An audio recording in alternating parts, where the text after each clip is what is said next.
Esse homem tinha mais de 5.000 demônios dentro dele, e quando Jesus encontrou ele, até os demônios começaram a implorar. Vive em cemitérios, ninguém consegue prendê-lo. Correntes, ele quebra com as próprias mãos. Ninguém passa por aquele caminho, ninguém se aproxima.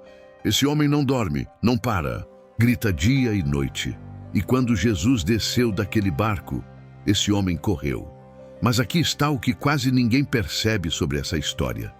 Quando Jesus perguntou o nome do demônio, a resposta mudou tudo. Meu nome é Legião, porque somos muitos. Legião. Sabe o que isso significa? Uma legião romana tinha entre 3.000 e 6.000 soldados. Dentro daquele homem, havia um exército inteiro.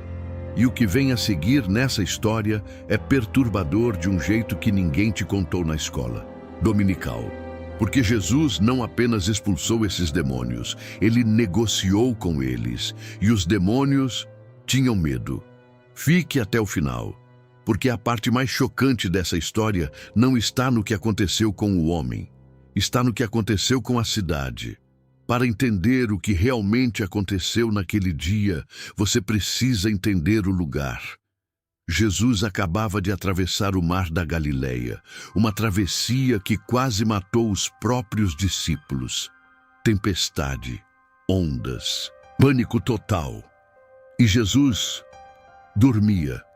Ele acalmou a tempestade com 3 palavras, mas isso foi só o começo. O barco encostou na margem oposta, a região de Gadara, ou Gerasa. Os evangelhos divergem no nome, e isso por si só já é curioso. Mas o que importa é o seguinte: era território gentio, pagão, do outro lado do mundo judeu. Um lugar onde criavam porcos, animal impuro para os judeus. Um lugar com cemitérios à beira do caminho. Um lugar onde nenhum judeu respeitável colocaria os pés. E foi exatamente para lá que Jesus foi. Não por acidente, ele escolheu ir. Atravessou uma tempestade sobrenatural para chegar até aquele homem específico, em um lugar específico, naquele momento específico. Pense nisso. O Filho de Deus enfrentou uma tempestade que aterrorizou pescadores experientes para encontrar um único homem, sozinho, nu, vivendo entre os mortos, abandonado por todos.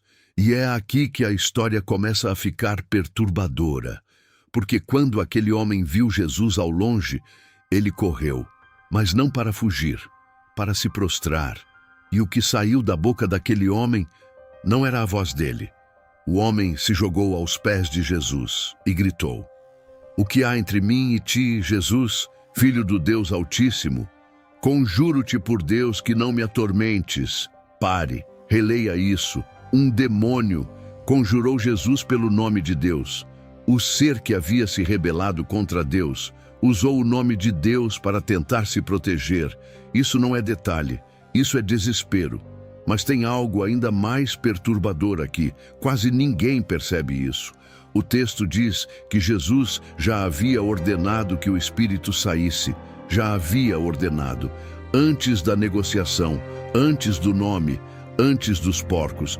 E mesmo assim, o demônio ainda estava lá, resistindo. Foi então que Jesus fez uma pergunta simples, 3 palavras. Qual é o teu nome? E aqui a história muda de patamar, porque no mundo antigo, saber o nome de um ser era ter poder sobre ele.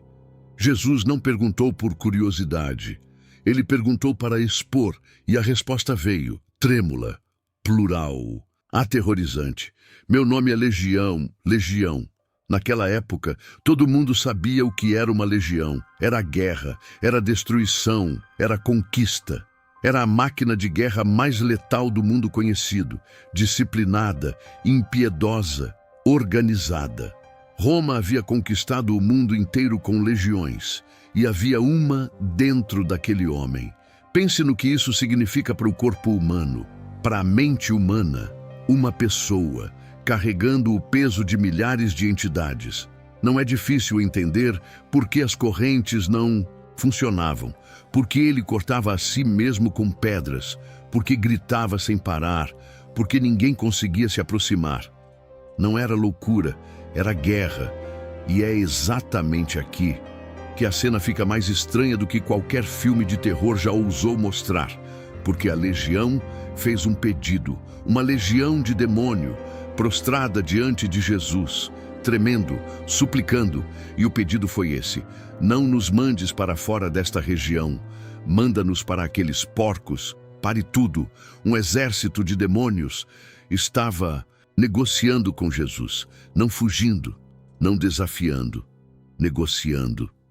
Isso levanta uma pergunta que os teólogos debatem até hoje. Por que eles não queriam sair daquela região? Por que tinham tanto medo de ser mandados para fora? O texto grego original usa uma palavra específica: abissos, o abismo, a prisão dos espíritos, o lugar do qual não se retorna. Eles tinham medo do julgamento final. E tem mais. Por que eles queriam entrar nos porcos? Alguns estudiosos dizem que espíritos demoníacos buscam habitar corpos físicos, que sem um corpo eles vagam, que a existência deles sem um hospedeiro é uma forma de tormento. Mas aqui está o detalhe perturbador que quase ninguém menciona. Porcos eram animais impuros para os judeus, criados por gentios, em terra gentílica. Era o lugar mais seguro que eles podiam imaginar, longe do alcance da lei de Deus. Ou pelo menos, era o que eles pensavam. Jesus olhou para aquele bando de porcos, 2.000 animais, pastando tranquilamente na encosta, e disse uma palavra, só uma. A legião entrou nos porcos, e em segundos, 2.000 animais enlouqueceram, correram em disparada para o despenhadeiro, mergulharam no mar e morreram afogados. Agora pense na cena, o barulho, o caos, 2.000 porcos despencando de um penhasco, o som das águas, o silêncio depois. E no meio de tudo isso, um homem, que segundos antes era dominado por uma legião inteira, sentado, vestido, em perfeito juízo. Os pastores que cuidavam dos porcos assistiram a tudo, paralisados. E então fizeram a única coisa que fazia sentido naquele momento. Correram para contar na cidade. E é aqui que a história revela a sua parte mais chocante. Porque a reação da cidade não foi o que você esperaria. A notícia se espalhou pela cidade como fogo. Os pastores correram, contaram tudo. O homem louco dos cemitérios, os demônios, os 2.000 porcos mortos, o homem sentado, vestido, em perfeito juízo. E a cidade inteira foi ver. Chegaram à beira do mar, viram o homem, viram Jesus, viram com os próprios olhos o que havia acontecido. E então pediram para Jesus ir embora. Releia isso. Testemunharam um milagre impossível. Viram um homem restaurado depois de anos de tormento. E a resposta foi: vai embora, sai daqui. Por quê? O texto diz que eles foram tomados de grande temor. Mas não era temor de adoração, era temor de perda. 2.000 porcos mortos. Era o sustento de muitas famílias. Era dinheiro, era comércio, era sobrevivência. E aqui está a revelação que corta como uma faca. Eles viram um milagre impossível e ainda assim disseram: vai embora. Porque Jesus curou o homem, mas destruiu o lucro deles. Porque os demônios não custavam nada. Jesus custou tudo. É perturbador demais. Uma legião inteira aterrorizando a região por anos. Tudo bem, aprendemos a conviver, construímos muros, evitamos o caminho, aceitamos o medo. Mas 2.000 porcos mortos, isso não podemos aceitar. O ser humano muitas vezes prefere o tormento conhecido ao milagre que transforma, porque o milagre exige mudança. E mudança tem um custo. Mas tem um personagem nessa história que quase ninguém para analisar: o homem curado. Quando Jesus voltou para o barco, o homem correu atrás, suplicou: deixa eu ir contigo. Quem poderia culpá-lo? Havia sido libertado.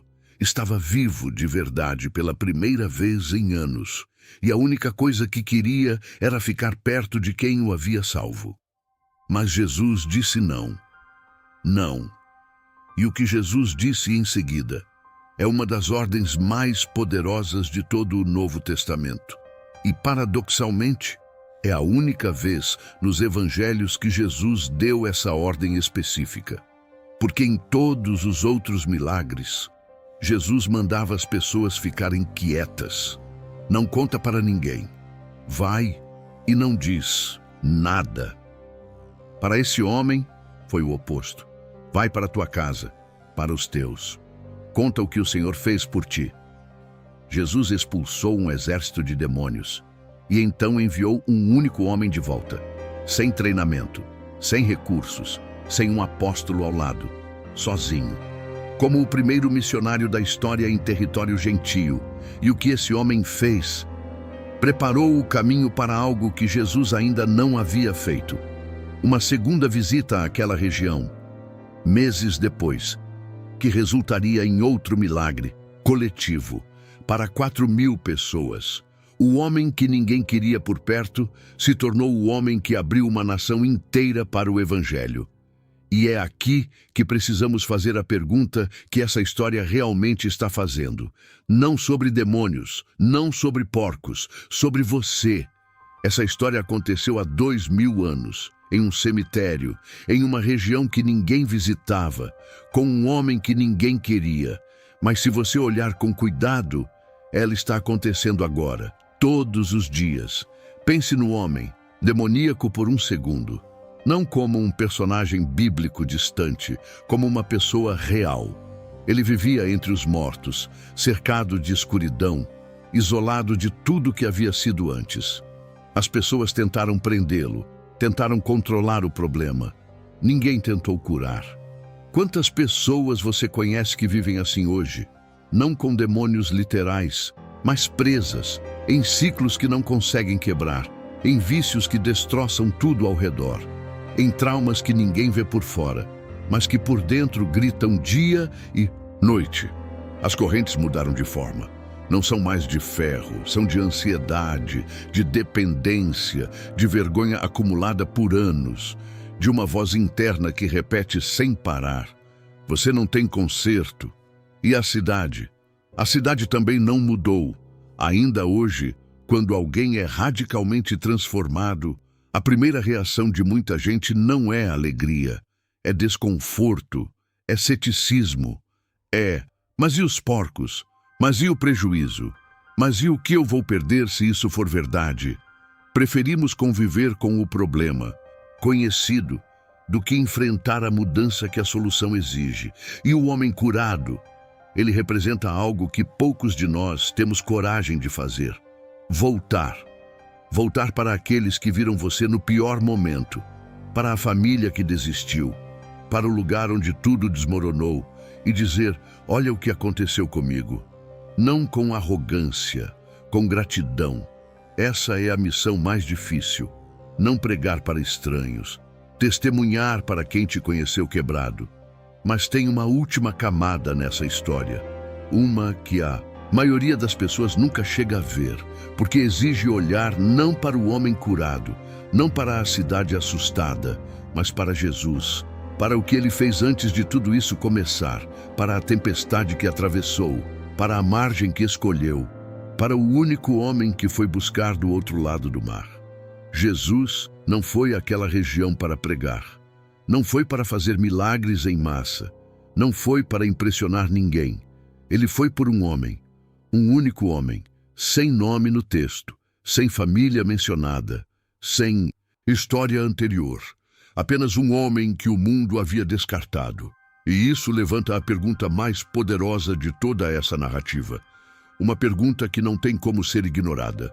Se Jesus atravessou uma tempestade sobrenatural, enfrentou uma legião inteira e perturbou toda uma economia regional por um único homem que ninguém mais queria, o que ele atravessaria por você? Vamos voltar ao momento exato. Jesus descendo do barco, o homem correndo em sua direção, a legião tremendo por dentro. Por quê? Os demônios tremiam. Eles haviam enfrentado exorcistas antes, sacerdotes, escribas, homens com pergaminhos e rituais. Nunca tremeram assim, mas diante de Jesus, algo era diferente, completamente diferente. O texto diz que o demônio o chamou de Jesus, filho do Deus Altíssimo, não filho de José, não rabi, não profeta, filho do Deus Altíssimo. Os demônios sabiam exatamente quem estava na sua frente, antes dos discípulos entenderem completamente, antes de Jerusalém reconhecer, antes do Sinédrio admitir. Os demônios sabiam e por isso tremiam, mas aqui está a revelação final. A camada que transforma tudo que vimos até agora. Uma legião romana tinha uma função, uma única função: ocupar território, entrar em uma região, dominar, subjugar, fazer aquela terra obedecer a outro rei. E é exatamente isso que a legião demoníaca estava fazendo, ocupando território. Um homem, uma região inteira, mantida sob domínio pelo terror de um único endemoninhado. Ninguém passava por aquele caminho, mas quando Jesus chegou, a lógica inverteu completamente. Jesus não veio com exército, não veio com espada, não veio com ritual ou cerimônia. Veio com uma pergunta: qual é o teu nome? E com uma palavra, expulsou 6.000. O território que a legião havia dominado por anos foi tomado de volta em segundos. Sem batalha, sem sangue, sem negociação longa. Uma palavra, e tudo mudou. Mas o detalhe mais perturbador de toda essa história é o que aconteceu com os demônios depois. Eles entraram nos porcos, correram para o mar, morreram afogados. E o mar, no simbolismo bíblico, é o lugar do caos, o abismo, o lugar de onde os monstros vêm. Os demônios fugiram de Jesus e foram parar exatamente no lugar que mais temiam. Aquilo que tentaram evitar a todo custo foi o destino final deles mesmos. Pense nisso. Eles negociaram para evitar o abismo, pediram os porcos, acharam que haviam escapado e foram direto para o fundo do mar. O mal que tenta escapar do julgamento frequentemente corre em direção a ele, tentando fugir, se entrega. E o homem que era legião, que era muitos, que havia perdido o próprio nome, sentou-se, vestiu-se, entrou em juízo perfeito, tornou-se um. Onde havia multiplicidade de vozes, agora havia identidade. Onde havia caos, agora havia paz. Onde havia morte, agora havia vida. Ele voltou para casa, para Decápolis, 10 cidades, e proclamou o que Jesus havia feito por ele. E o texto diz algo simples, quase discreto demais para o peso que carrega. E todos se maravilhavam, todos, as mesmas pessoas que meses antes viviam com medo de passar por aquele caminho, as mesmas pessoas que pediram para Jesus ir embora, agora se maravilhavam. Um homem, sem título, sem formação, sem recursos, mudou 10 cidades, porque alguém atravessou uma tempestade para encontrá-lo. E agora a pergunta final, a que fica depois que o vídeo termina. Aqui não tem resposta fácil. Se a legião representa tudo que ocupa um espaço que não é dela, tudo que domina pelo medo, tudo que mantém territórios cativos, que legião está ocupando território na sua vida hoje, não precisa ser sobrenatural para ser real. Pode ser um pensamento que voltou por anos, um padrão que se repete, uma voz que você reconhece, mas que não é a sua. E se essa história prova alguma coisa, é que nenhuma legião é grande demais. Nenhum território ocupado é permanente, nenhum homem é descartável, nem mesmo aquele que vive entre os mortos. Jesus atravessou o mar por ele, e o homem voltou inteiro. Que tempestade ele está disposto a atravessar por você? Pense nisso. Se Jesus expulsou uma legião com uma palavra, o que ainda está ocupando espaço dentro de você, porque você nunca deixou ele entrar?